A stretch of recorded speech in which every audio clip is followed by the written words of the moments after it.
All right, so now that everybody and their mothers have been talking about hockey, I would like to give out a couple of my points and how I think about the three different types of it in this video. So back in Ruskina when Rayleigh was training Luffy at the beginning of his 2-year time skip, he quoted, "Haki is a power that lies dormant in all the world's creatures. Presence, fighting spirit, and intimidation. It is not different from the things that humans can naturally sense, such as these. The act of not doubting, that is the strength." So, welcome one, welcome all. Today we're going to be talking about Haki, and we're going to be talking about Boshuko, Kenboshono, and Hoshuko Haki. So let's jump right in. So to really start off, we have to define what Haki is. And Haki seems to be an extension of willpower, whether it be the observation, armament, or conquerors. Every person within the One Piece world could actually obtain the first two, being that of armament and observation Haki, whereas a select few people are born with the gift of Conquerors Haki. And so with this in mind, we can really delve into the experience of other people's willpowers within the One Piece world.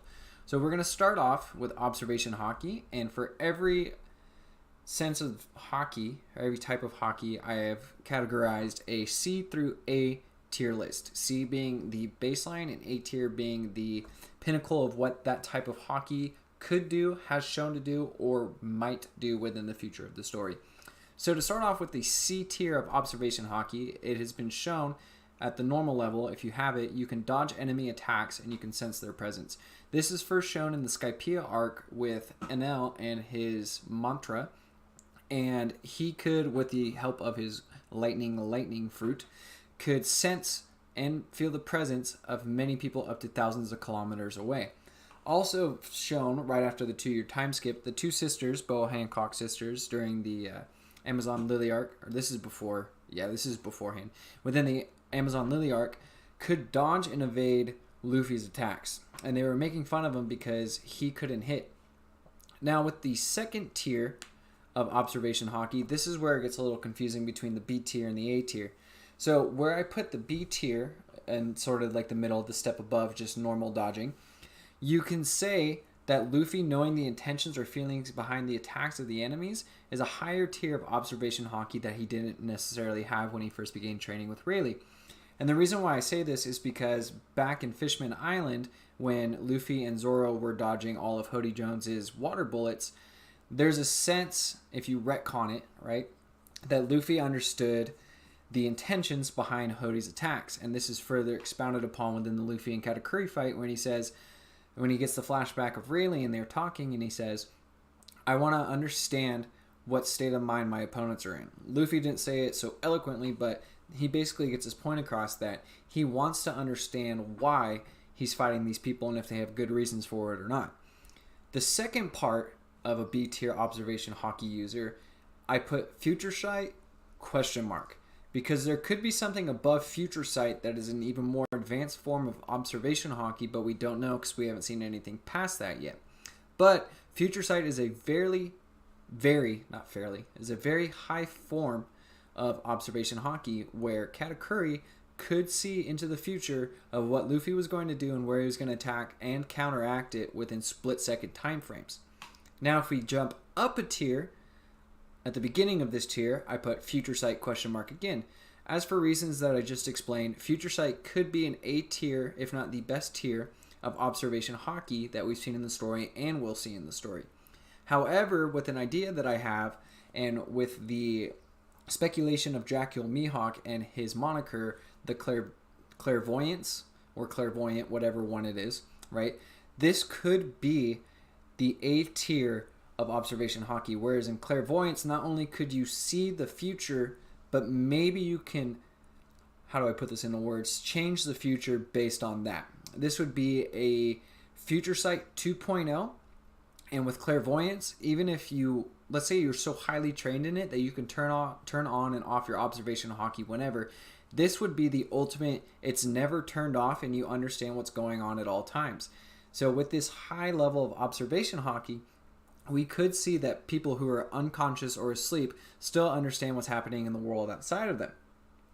Another theory that I have with advanced observation Haki is it could be similar to the voice of all things, but with only the observation Haki. Whereas everything that's happening, you perceive it. Whether it's like, let's say you're in the middle of a fight, right? And you notice that like the wind is coming from the south to the north, right? You could understand and deal with that wind. And so that might be a very minute example of what could happen. But if you have this voice of all things only with observation haki, this would essentially be the radar. And by radar, I mean sound, I mean feelings, I mean hearing. Our sound and hearing are the same thing. Basically, the highest form of this voice of all things type of observation haki would be you would understand everything and anything that's going on while subconsciously like analyzing the data and having to deal with it. Continuing forward from observation haki, we're going to go to armament haki. So for the C tier list of armament haki, we're just going to put the normal black coating that we see within the manga and the anime. So this was for, I don't know when this was first shown, but basically all you do is you harden yourself, right? And you get like this protective invisible layer. And a lot of people have also been shown to have normal C tier armament haki. And then to move on from that, we go on to B tier haki. And this is where I'm a little confused again, as in with the observation haki of Future Sight, where we were first introduced to a even harder pressed armament haki dealing with Cracker from the Whole Cake Island arc. Luffy, during his fight with Cracker, said, "This is the hardest armament haki that I've ever had to fight against." And Cracker even stated, "I have one of the toughest defenses that people have ever fought against." In addition to Cracker's hardening, which sounds funny, you also have Katakuri's harder hakied block mochi. So the way that I see it is that the block mochi is even more durable and hardened than Cracker's already hard armament haki. And Luffy, during his fight, when they would clash fists and Katakuri would stomp him, in a lot of the panels, Luffy's hands would grow in size, they would swell, and they would get a little bit of heat on them just from the damage. I don't know how you want to say that, but from the damage of Katakuri's armament haki. So if you have this block mochi that's tougher than normal armament haki, I would see this as a B tier type of listing for haki. Now this is what really threw people through a big loop with the flashback of Rayleigh and then tying it back to the admirals at Marineford is Rayleigh's haki lasers. So when the idea of armament haki was first introduced, Rayleigh was shown to almost push armament haki out of his body in a projectile, and at Marineford, all of the admirals basically stood up, put their hands out, and said, Whitebeard, your shockwave ain't coming to us. And everything else was destroyed except for the stand where Ace was. So this is what really a lot of people are confused about or they're theorizing about. And I don't have too much to say on that. All I'm saying is that there has to be some sort of divider, right, for Armament Haki, Observation Haki, and Conquerors Haki. It's not just you have the basics and then you have the most advanced. There has to be levels in between it. And once we're retconning the Armament Haki from Rayleigh's being the best, that seems to be a tier haki. Now concerning Conquerors Haki, just having it itself is the C tier. And there's such a finite group of people within the One Piece world who actually have Conquerors Haki, this kind of makes them an elitist group. But just having it and knocking out the fodder seems to be the baseline of having Conquerors Haki. Shown in chapter 1 by Shanks when he conquered, hakied out the Lord of the Coast, we didn't know if it was a part of his special powers, if everyone could have this, if no one could have this, and it was just Shanks. But this is the first instance that we've seen it. And then following that, we get a couple of Conquerors Haki shots until it's explained via Luffy at Marineford. I think that's really it. So the B tier of Conquerors Haki, and this is what I put in kind of this category. People could say it's A tier, people could say it's C tier, just depends on who you talk to and what they believe. But Luffy at Fishman Island knocking out 50,000 fishmen seems to be a better control and a higher tier of Conquerors Haki than him just randomly doing it at Marineford and knocking out like a couple hundred soldiers. In addition to that, we have Rayleigh's finite control at Sabayondi. So once we start talking about Rayleigh and his hockey, shit just goes through the roof, right? It's insane because we don't really know how good this guy is stacked up with everybody because we don't know the full extent of all the hockey.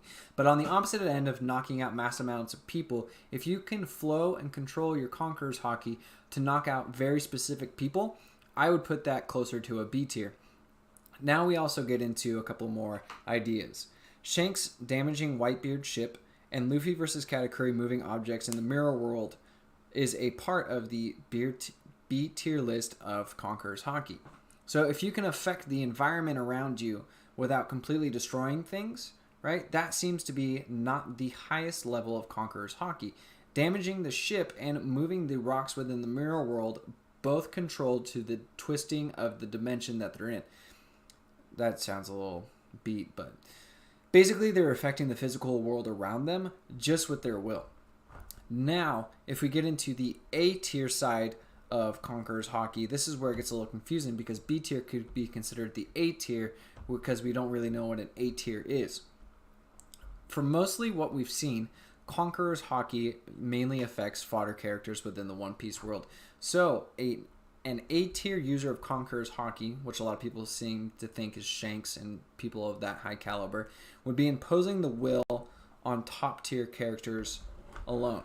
Well, not alone, but basically Conquerors would affect more than just lightning in the area, as seen with Don Chinjao versus Luffy and Cracker versus Luffy and Doflamingo versus Luffy and Katakuri versus Luffy. When we see two people with Conquerors clash and or fight, there seems to be this black lightning that spurts around them. Now, with the A tier, this would have more an effect on high tier characters within the One Piece world.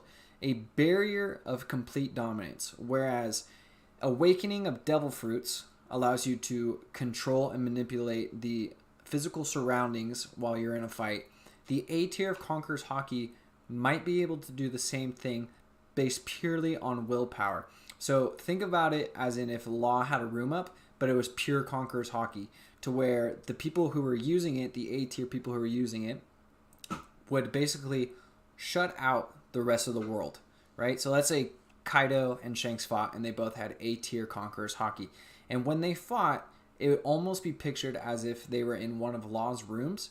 But the barrier of complete dominance, as in an A tier Conquerors Haki user, I see it as such a strong willpower that it physically affects the other person. Not just foaming at the mouth, but almost gets to them at a cellular level, right? Where shit just goes wrong. I know Oda will never state that physically is deteriorating the other person, but this is how I see it. Whereas it's just knocking out somebody at the fodder level, this could be an implementation of them actually destroying the other person from the inside out.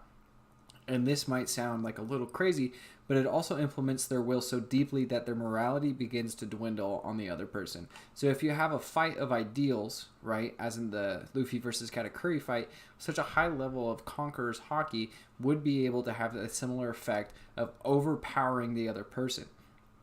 And so I wrote down also A tier Conquerors affects reality itself. A true king forges his destiny. So with this A tier of Conquerors Haki, you could have almost like the Luffy plot armor, but for anyone else who has it. Whereas they are forging their actual destiny themselves and changing the reality around them. So those are all my thoughts. Thank you guys for tuning in and listening to kind of the same ideas and kind of different ideas from different people all in this video. So if you liked the video, like the video. If you have anything to say about hockey, comment down below. Please subscribe. We're trying to reach 50 by the beginning of summer. 50 subscribers by the beginning of summer sounds good. Then we'll work on 100 from there on out. And if you guys are interested in any of this, comment down below what you think you would lean towards within the One Piece manga, being that of Haki, of Armament, or Observation, or Conquerors. Till then, see you soon.